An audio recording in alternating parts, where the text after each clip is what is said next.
Welcome. This is the second short video in our Roadmap to Reopening series, thinking about how you can move your business forward in these uncertain times. My name is Emma Davis. I'm a partner in the Commercial Dispute Resolution team here at Pennington's Matches Cooper and part of our COVID-19 response team. Given the government guidance last week, many employers are keen to consider whether they can get back to their normal work premises. The government guidance is clear that the starting point remains that those who can work from home should do. It's still by far the safest option. And of course, some businesses remain closed by the government, for example, pubs and restaurants. But for others, the time will be right to consider whether they can now reopen. Last week, in our first video, my colleague Gemma gave advice on queries specific to employees. Today, I'm going to take 5 minutes to look at 5 questions to help you evaluate whether your workplace is safe for staff to return. Question 1. Which laws apply in this situation?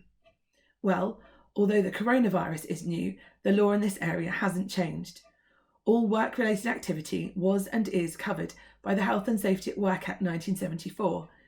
This states that employers need to provide a safe place and a safe system of work. So, question 2. How do you comply with that law? Well, again, that answer hasn't changed either. You need to prepare a risk assessment. That can seem somewhat daunting. We're not doctors or coronavirus experts, so how will you know what is right and proper for your business? Well, you have the most knowledge of your business and its activities, and there's useful guidance available from the government, for example, and the Institute for Occupational Safety and Health, which will help you on the matters of which you're more uncertain. You need to start by looking at the severity of the hazard and the likelihood of it occurring. And we now know that this is a very severe virus indeed, and that if we're stood close to each other, there's a very great likelihood of it occurring. So you need to consider each activity within your business and the risks associated with those. You should include normal work activities, cleaning, and the use of toilets in kitchens as well. Then, using the guidance and your common sense, you need to put measures in place to reduce the risk to an acceptable level. You need to plan both for the normal and perhaps the more unexpected or the events that you hope won't happen, but which might. By far the clearest guidance is that social distancing must be maintained, and this should be your starting point. I should also encourage you to start from the right end, as it were. Don't ask, what PPE do I need to reopen? But rather ask, can I carry out this normal activity safely? Part of that answer may be PPE, but it may also not be. Ultimately, if you cannot be sure an activity is safe, don't do it. Question 3, what about commuting? This is a question we're being asked a lot at the moment. Generally speaking, an employee commuting to and from work isn't at work. The employer isn't responsible for their mode of transport or the cost of their commuting, for example, and time spent commuting isn't part of the working day.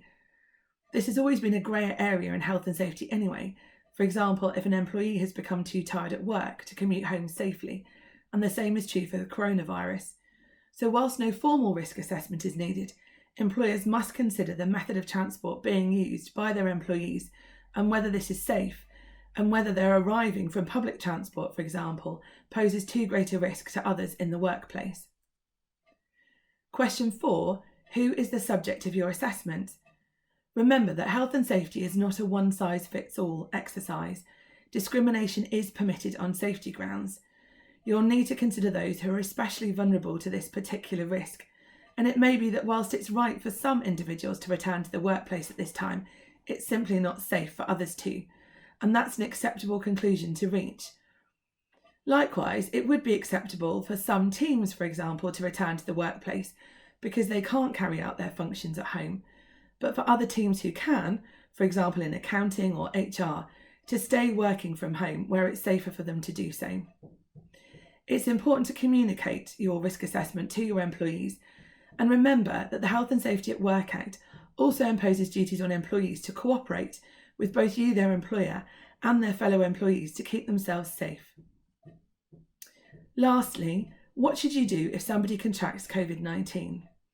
Sadly, it does now seem that that is a when rather than an if question, so you need to plan now for what will happen if somebody in your workplace is suspected of having the virus. First of all, you need to isolate that employee. Don't wait until you know for certain whether or not they have got the virus. remove them from the workplace, and keep everyone safe. You then need to investigate the cause of their illness, and if it is COVID-19, you need to inform staff, and you may also need to report to the HSE under the RIDDLE regulations.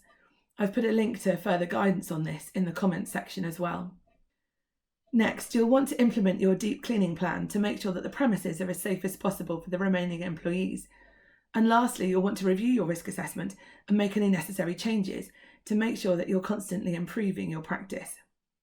So that's isolate, investigate, inform, implement, and improve. I do hope that this has been a useful framework for you to consider whether it's safe for you to reopen your premises. Do take a look at the relevant guidance, and of course do get in touch if we can be of any further help.